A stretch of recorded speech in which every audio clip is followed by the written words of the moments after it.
జనవరిలో పఠాన్కోట్ తీవ్రవాదుల దాడిలో తీవ్రంగా గాయపడ్డ సైనికుడు కె శ్రీరాములుకు రాష్ట్ర ప్రభుత్వం ఆపన్న హస్తం అందించింది. వీర సైనికుడికి ముఖ్యమంత్రి చంద్రబాబు నాయుడు 10 లక్షల రూపాయల ఆర్థిక సాయం చేశారు.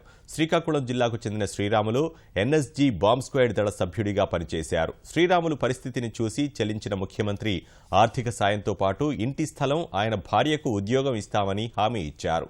పఠాన్కోట్ తీవ్రవాద దాడి తర్వాత లభించిన బాంబులను నిర్వీర్యం చేస్తుండగా ప్రమాదవశాత్తు పేలాయి. ఆ ఘటనలో తీవ్రంగా గాయపడిన శ్రీరాములు 5 నెలలు కోమాలో ఉన్నారు. ఇటీవలే కాస్త కోలుకున్నారు. దానికి ప్రతిఫలం గుర్తించి చంద్రబాబు నాయుడు గారు, ముఖ్యమంత్రి గారు ప్రతిఫలం ఇచ్చారు. 10 lakhs రూపీస్ ఇచ్చారు.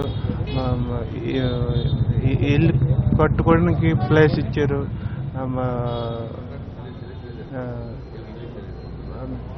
ఫ్యామిలీకి జాబ్ ఇచ్చారు.